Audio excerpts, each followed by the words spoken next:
Well, if this was a traditional church, we'd be zeroing in right now on the biblical passage, but we're not going to do that.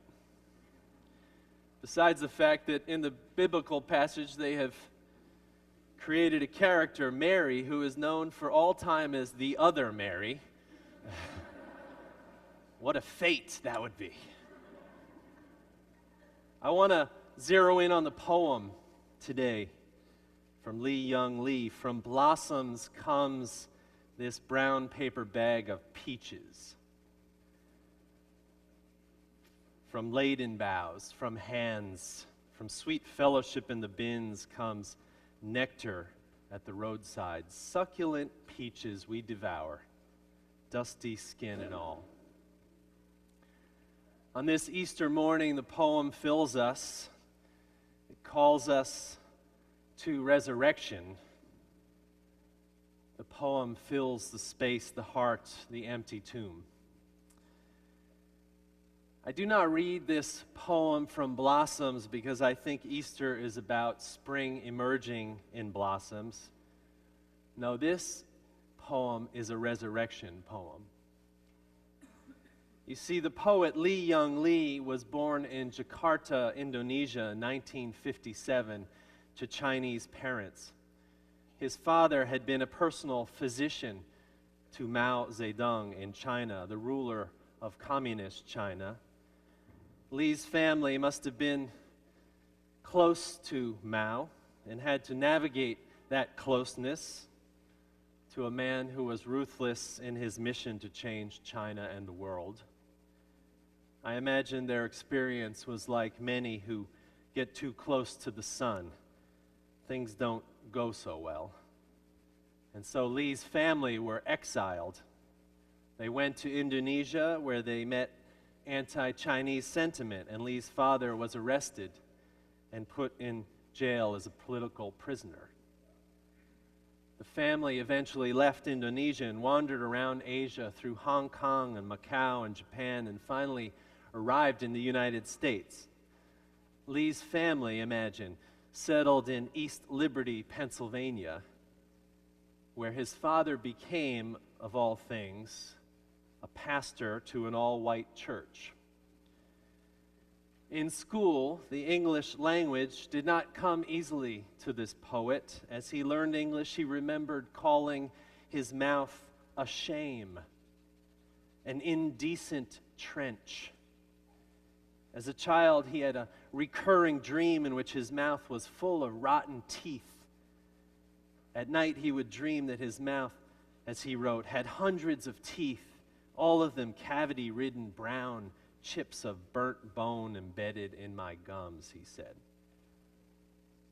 In that I hear the pains of being a Chinese exile, son of a preacher man in 1960. The pain and the struggle must have been immense.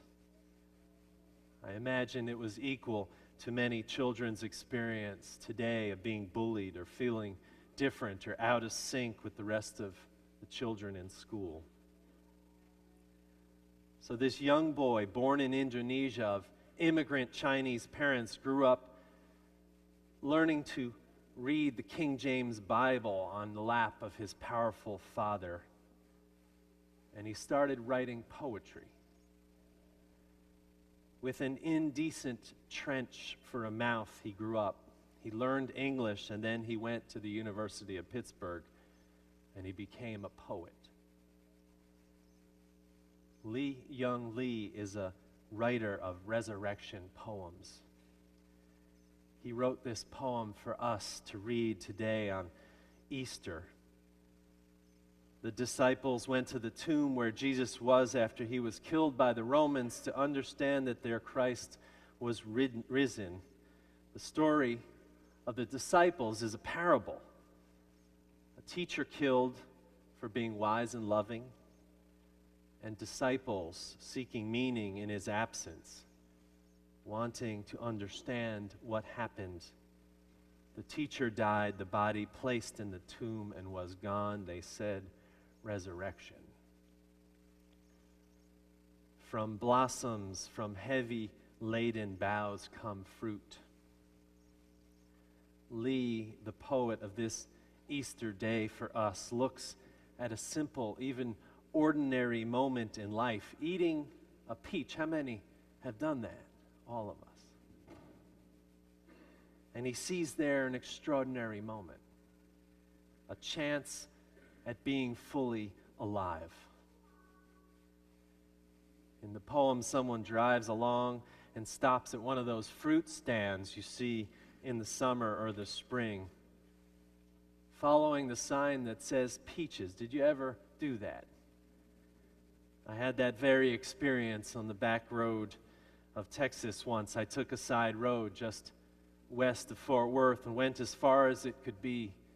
And there the boy, the peaches, the brown bag, the dust, and oh, the sweetness. The poet says the peaches come from blossoms, shade, sugar, and dust. The poet shows us how they eat them, dust and all. The third stanza of this poem, this simple image, goes one step further. The poet wants more from us. He points us toward the wonderful moments in life we all know something about. We all have them, instants of our living days in which we wish to just freeze that moment in time, to make that moment something forever. Don't we have those?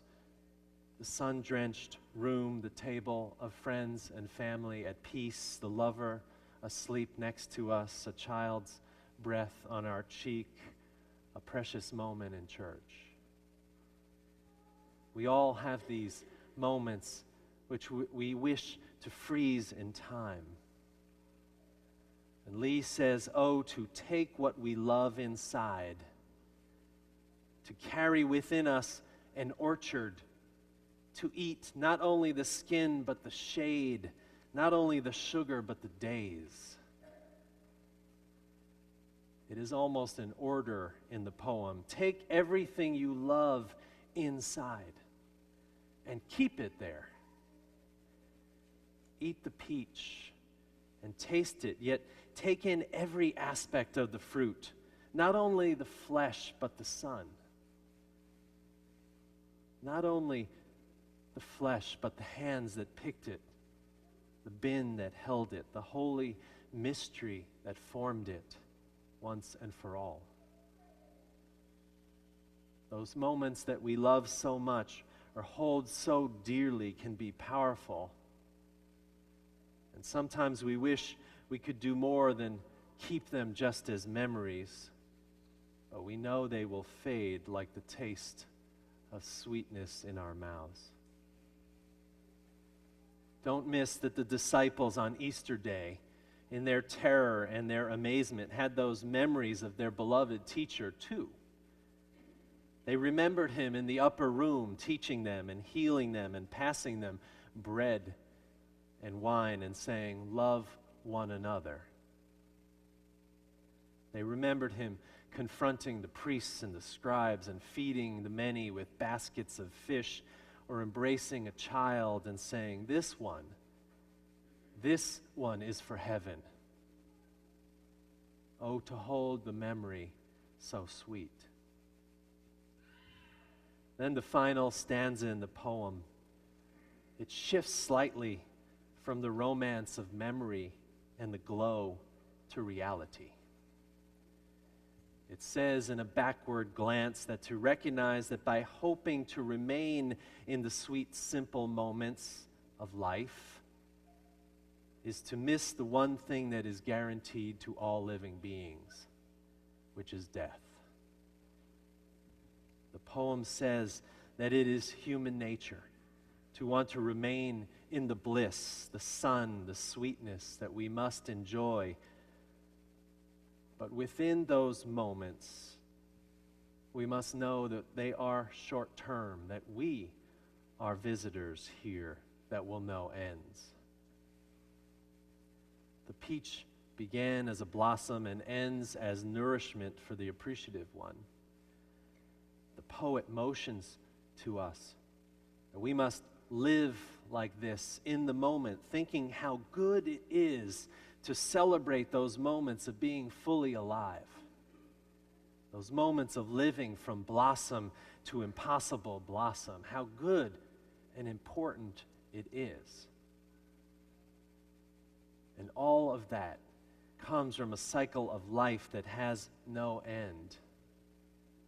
That we are just as blossoms in an eternal orchard of life. And in that interchange between life and death, there is absence and there is presence. When the disciples came to the tomb and found it empty, they breathed into the space of absence the life of presence. They found there nothing, but they saw everything. They understood that in Jesus' death was new life and new missions for them. They understood how the first shall be last and the last shall be first, that the grave has no sting because it points to life. They knew the sweet taste of the peach and the dust that comes with it. The slow persistence of life's heartbeat and the beauty of it all. They knew resurrection was possible. That out of the crushing of the wheat and the grape come bread and wine. And from the tasting of the peach or anything that gives us a reminder of our place in earth comes memory and love and joy, and that life comes from death and death from life. And to make something of that cycle is the goal. You see, resurrection is not just renewal. It is not just getting a second chance or starting over or the earth reborn, even if we sing that today. It is what comes out of the grinding down of life, the grief, the loss, the holy despair, all shaped by love itself. Hope and the holy presence of life is formed from knowing loss and absence. Resurrection is real because it happens every day, not just when we wake up feeling better about life or once 2,000 years ago, but when we pass through the valley of the shadow of death and emerge prepared to speak on behalf of joy over joy over joy, impossible joy. And that joy, that hope, that love has a purpose. And that purpose is to make resurrection real for others' lives.